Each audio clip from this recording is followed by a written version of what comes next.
இதை நம்ம செஞ்சாலே போதுமான. ஏன்னா ஒரே விஷயம் தான், ஒரு ஊர்ல 100 ஆஸ்பத்திரி இருக்கட்டும், 100 கோயில் இருக்கட்டும், அந்த 100 கோயிலுமே பெரிய கோயில், சின்ன கோயில், தெரு கோயில், எல்லா கோயிலும் இருக்கும்.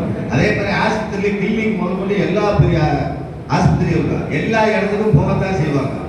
அவங்கவுங்களுக்கு முடிச்சதை அவங்கவுங்க பார்க்குற மாதிரி தான் சங்கங்கள் அனைத்துமே அவங்கவுங்க வச்சிருக்காங்கன்னா அவங்கவுங்க அதை வழி நடத்திட்டு போயிட்டு இருக்காங்க. அதில் நம்ம குறை சொல்ல வரல. இந்த கூட்டமைப்புன்ற இடத்துல இந்த பொறுப்புகள்னு வரும்போது தான் இதனுடைய சாரம்சம் உடையுது. இது உடையாம இருக்கணும் அப்படின்னா ஒரே கோட்பாடுல கொண்டு வரணும். எல்லாரும் ஒண்ணு சேர்ந்து இதை செயல்படுத்துவோம். அதுக்கு ஒரே ஒரு கான்செப்ட் தான். ஒரு சங்கம் இருக்கா, அதுல 3 தலைமை நிர்வாகி இருக்காங்களா, ஒரு நபரை எடுங்க. அவங்களுடைய வேலை ஒருங்கிணைப்பாளர் மட்டும்தான். எல்லா சங்கத்துல இருக்கிறவங்களுக்குமான பொறுப்பும் ஒருங்கிணைப்பாளர் மட்டும்னு வச்சு ஒரு கூட்டமைப்பை உருவாக்கி தமிழ்நாட்டுக்குள்ள இருக்கிற அத்தனை சங்கங்களும் ஒன்னா இருக்க எங்களுடைய கோரிக்கை இது. இதை நீங்க செஞ்சு கொடுங்கன்னு கேட்கும் போது அரசாங்கம் இதற்கான மாற்று வழிகளை கொண்டு வராம போயிருமா? சொல்லுங்க. கண்டிப்பா யோசிக்கும். இன்னைக்கு ஆட்டோ மீட்டர் கட்டணம் மற்ற ஊர்ல நம்ம போராடுறோமா போராடலையா அப்படின்றத தாண்டி இன்னைக்கு சென்னையில முழு மூச்சா அங்க இருக்கிற நபர்கள் முழுசா இறக்கி அதற்கான ஏற்பாடுகளை பண்ணி 80% கொண்டு வந்துட்டாங்க. அவங்க அன்னைக்கு அங்க போராடுறதா நாளைக்கு தேதியில நான் ஓட்டிட்டு இருக்கிற ஆட்டோவுக்கு முதல்கூடி எனக்கு மாறப்போகுது.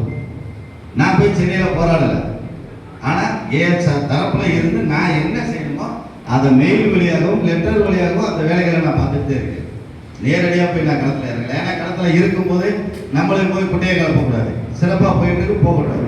80% வேலைகளை முடிச்சிருக்காங்க. ஆனால் அதனுடைய பலன் தமிழ்நாட்டில் இருக்கிற ஒட்டுமொத்த ஆட்டோ ஓட்டுறவங்களுக்கும் கிடைக்கும். அதே மாதிரி தான் சங்கங்கள் வைத்து அதை வழிநடத்தி கொண்டு போகக்கூடிய லீடர்ஸ் ஒன்று சேர்ந்து இதுதான் ஒரே கோரிக்கை, இதைத்தான் கொண்டு வரணும் அப்படின்ற இடத்த வைக்கும் போது கவர்மெண்ட் அதை செஞ்சுதான் ஆகணும். செய்யல அப்படின்னா 1 வருஷம் தள்ளி போடலாம், 2வது வருஷம் அதுக்கு பதில் சொல்லணும். 2வது வருஷமும் தள்ளி போட்டா 3வது வருஷமும் நம்ம அதுக்கான நெருக்கடியை கொடுப்போம். அப்ப அவங்க அதற்கான வழி கேட்டுக்குள்ள வந்து மாற்றத்திற்கான வழிகளை உருவாக்க வைக்கணும்.